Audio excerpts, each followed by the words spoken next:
Branko Ilić, pozdravljen. Si član zlate domžalske generacije, ki je leta 2007 klubu prinesla prvi naslov državnega prvaka.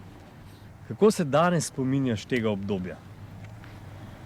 Ja, ko za nazaj pogledam, je to kar že neka dolga doba.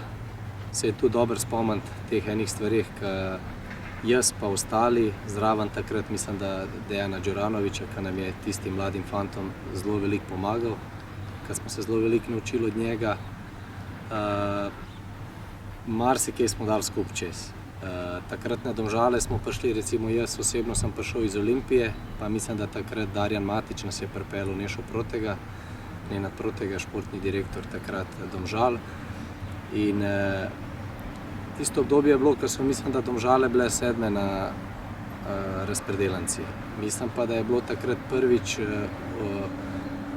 uveljavljeno, da moraš biti med prvih 6, ker se je igral play-off. In 2 tekme so še ostale, kaj je bilo, a gremo notri ali se bomo borili za obstank. Potem smo mi prišli, hvala Bogu, notri. Mislim, da smo bili na koncu 2. ali 3., ne spomnim se dobro, mislim, da 2.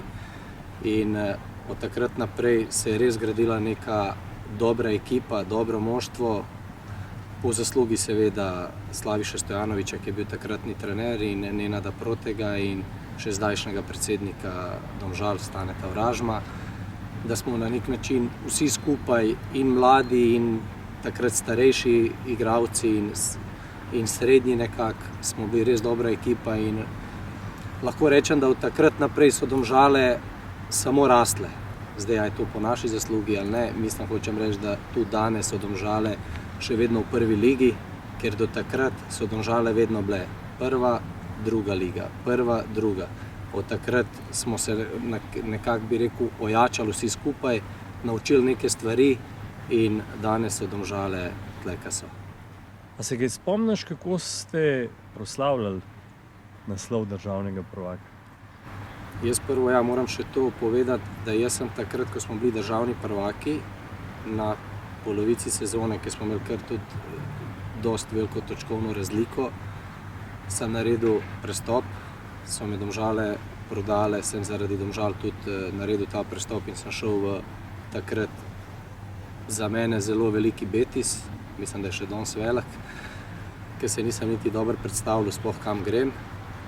Ampak veselje, vem, ko sem se vrnil, sem tudi od Domžal dobil takrat isto plaketo, ne glede na to, da tiste pol leta nisem bil zraven, ampak se spomnim, da je bilo veselje nepopisno in na nek način tista v bistvu lovorika je bila plod vsega tega, kar se je gradil tudi prej. Preden sem jaz prišel, preden so Domžale, kot sem omenil, bile druga, prva liga, ker moramo vedeti, da vsi ti ljudje, ki so bili pred nami in potem, ko smo bili mi in zdajšnji, so nekaj ali pa zelo veliko pomenili temu klubu. To pomeni, da tisti čas smo se učili, ljudje pred nami, potem mi, da so zdaj Domžale na nek način, bom rekel, kar močen klub v slovenski ligi, da so trdno v prvi ligi, ne glede na to, a igramo z mladimi ali starejšimi igralci, in to je bil tisti plod tiste lovorike in jaz mislim, da se celo še premalo govori, da takrat to je bil Slaviša Stojanović, ki so potem Domžale 2-krat osvojile prvenstvo. Takrat smo igrali tudi v pokalu UEFA z velikim Stuttgartom, ki smo šli z avtobusom, so šle naše mame, očetje, takratna županja, ki je bila, kako bi rekel, zelo prisotna, zelo vesela tistih dogodkov in na nek način lahko rečem, da takratne Domžale so res živele in za tistega prvaka in za tisto Evropo, vsi skupaj, vsi smo bili nekako enotni in to se je tudi čutilo potem na igrišču. Kot si omenil, pri 23 si prestopil iz Domžal v Real Betis. Nas pa zanima, kaj gre enemu takmu fantu po glavi ob takrat tako velikem prestopu, pravzaprav rekordnem. A se kaj spomniš, kaj si takrat razmišljal? Pa niti ne, v bistvu takrat je šel pred mano, se spomnim, Dalibor Stevanović, ki je bil prvi zelo, po moje, največji transfer za Domžale, v Real Sociedad. Po njemu sem šel jaz. Jaz, če se dobro spomnim, nisem niti dobro razmišljal. Jaz sem dobil, spomnim, klic, Branko, bi ti šel v Betis, mislim, jaz nisem, prvo sem tako rekel, Betis, kaj je? Nisem sploh dobro razumel takratšnjega kluba Betis. potem valjda sem šel. Je pa res, da je to ena velika zgodba od zadaj, ker jaz takrat nisem šel v ta klub, da sem me odkupil. Sem šel na posojo, kar je v bistvu bilo zelo težko, ko zdaj vrtim film nazaj. Jaz sem v bistvu bil na nek način pol leta na probi. Oni so takrat imeli desnega beka, ki je bil poškodovan in so na nek način hiter rabili. Hvala Bogu, zdaj, ko malo pogledam za nazaj, so videli to zamenjavo v meni. Mi smo zadnjo tekmo s Betisom ostali tudi v prvi ligi. Moram reči, da sem tudi jaz bil v tistem prvem golu, se spomnim, smo igrali z Racingom Santanderjem, 80. minuta je bila, ko sem centriral in je takrat Brazilec Edu zadel z glavo gol. To so posnetki, ko so ljudje iz tega kluba jokali, ker smo mi ostali v prvi ligi. To je bilo tako veselje, da smo osvojili prvenstvo. Tako da na podlagi tega, na podlagi tistih dobrih iger, ki sem jaz bil, sem v bistvu se je tista pogodba samo prolongirala še za 5 let. Španija, Rusija, Izrael, Srbija, Kazahstan, Cipr, Japonska in Danska. Katera država je pa po tvojem na prvem mestu glede na tvoje izkušnje? Točno vedel sem, kaj me boste vprašali, zato ker vedno znova in znova ljudi dobivam dostikrat vprašanja, kje mi je recimo bilo najlepše. Posod mi je bilo lepo, to moram priznati. Zdaj, Sevilla je bila neko mesto, ki je res, tudi danes imam zelo dobre prijatelje tam, tudi izven nogometa, ne samo nogometne, mi je bilo zelo lepo. Zdaj, posod mi je bilo lepo, ker gledam čez to zgodbo na nek način, kaj sem jaz kot oseba, ko sem bil mlad, ko ste rekel, pri 23 letih, potem pri 30, ko sem šel še v druge klube, doživel in se naučil. Ojačil sem kot oseba, skozi tujino sem se tudi poročil z mojo ženo Sonjo Ilič, potem otroke sva dobila skupaj in na nek način jačali smo, ni nam bilo lahko. Bil sem v klubih, nekje sem igral več, nekje manj, ni lahko, niso zraven niti starši, jaz sem bil mlad, šel sem v neznano, ni mi bilo lahko, ampak moram reči, da na nek način mi je mogoče pomagalo to, da nisem šel zelo mlad ven, da sem šel vsem s 23 leti, nekaj sem doživel, nekaj sem se naučil in mi je bilo malo lažje. Je pa res, da vsako leto, ko je šlo naprej, da sem bil močnejši pod kožo in moja družina seveda, in seveda mi je bilo to pol sam lažje. Kje je bilo pa najtežje med kariero? Ja, jaz bom rekel, najtežje mi je bilo po moje ta prestop v Betis, ker je bil prvič ta prestop. Šel sem res v, neznano, realno v najboljšo ligo, kjer sem kdaj igral. Potem nisem znal jezika, še tisto angleščino, ki sem takrat malo znal, seveda zdaj sem to poboljšal. Tam v Španiji zelo malo ljudi govori angleško. Hvala Bogu je takrat bil zraven mene Johan Vogel, on je iz Švice, igralec, ki je znal 5 jezikov, on mi je zelo veliko pomagal tiste pol leta. Je pa res, da sem jaz takrat pol s tem, ker nisem znal, sem si kupil, takrat je moj najboljši prijatelj mi je kupil slovar slovensko-španskega, špansko-slovenskega jezika, ker sem ga imel v računalniku, ko sem prišel dam, sem si prevajal, pisal na list, sem se na nek način v bistvu zelo hitreje učil špansko. To mi je pomagalo, da so me tudi potem te fantje bolj sprejeli in če zberam, je bilo res najtežje, posebej tiste pol leta v Španiji. Igral si Ligo prvakov, bil si na svetovnem prvenstvu s Slovenijo. Že leta 2003 si nastopil tudi na Anfieldu. Kaj pa po tvoje predstavlja tvojo največjo zmago ali pa uspeh v karieri? Pa kaj bi zdaj, da bi rekel samo za potencialno, da mi je nekaj najbolj, to mi je vse. Zmaga mi je že to, da ko sem šel v tujino, da sem se obdržal, ne vem, 11-12 let, da se nisem vrnil. To mislim, da je največja zmaga, posebej mislim, da imajo probleme današnji naši fantje, kot sem prej rekel, ker niso pripravljeni. Je pa res, da ti kot mlad fant ali pa tudi, ko si starejši, tako kot sem jaz šel pri 23, nikoli ne moreš reči, zdaj pa je ta fant pripravljen, to bo to. To se pokaže s časom, ko greš ven, ampak mislim, da je to ena moja največja zmaga, ne zmaga kot rezultatska na terenu. Je pa res, da nikoli si ne bi mislil, da bom šel iz Partizana v klub Astano, ki sem realno predtem nisem niti slišal nikoli. Da mi je rekel, da bomo igrali Ligo prvakov, vse bi rekel, ti si nor. Jaz se spomnim, da takrat igralec Nemanja Maksimović, ki je igral tudi v Domžalah, ki ga večinoma vsi poznajo. Mislim, da je bila, ne vem, tretja tekma, ko smo igrali z Benfico doma, smo povedali, ne vem, v kateri minuti 2:0 smo vodili tisto takratno veliko Benfico, ena mala Astana iz Kazahstana. Vem, da sva si med sabo rekla, pa brate, mi moramo film da snimimo, šta je ovo? Na koncu je bilo 2:2, mogoče boš, da še nismo to rekli, ampak hočem povedati, veliko je teh nekih dobrih stvari.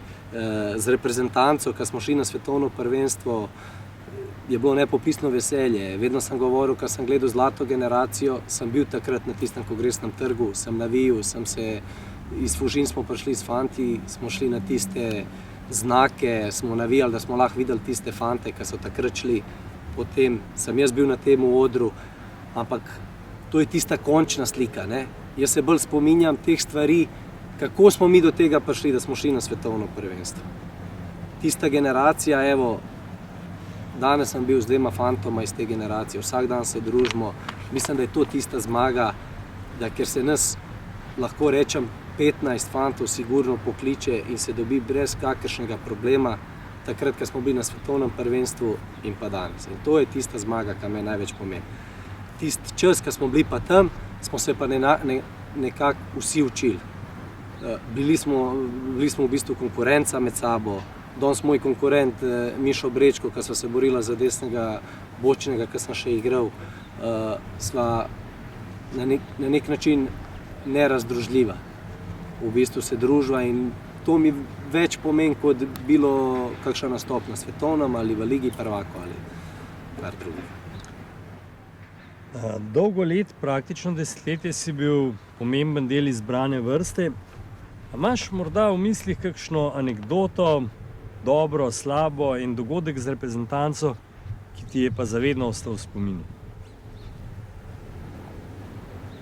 Veste, da se zdaj res ne spomnim, kaj jih je bilo toliko. Marsikaj smo dali skupaj čez. To je to, ne bi se zdaj spomnil. Kaj pa lovorike? Katera je bila pa lovorika najslajša izmed vseh, ki si jih osvojil in ni jih bilo malo? Vsaka lovorika ostane v zgodovini zapisana, tako da nobeni ne dajem več cene ali manj.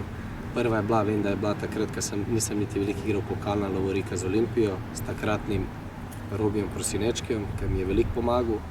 S tem, ki mi je enkrat rekel, mali radi ono što znaš, ne ono što ne znaš. Realno ima prav.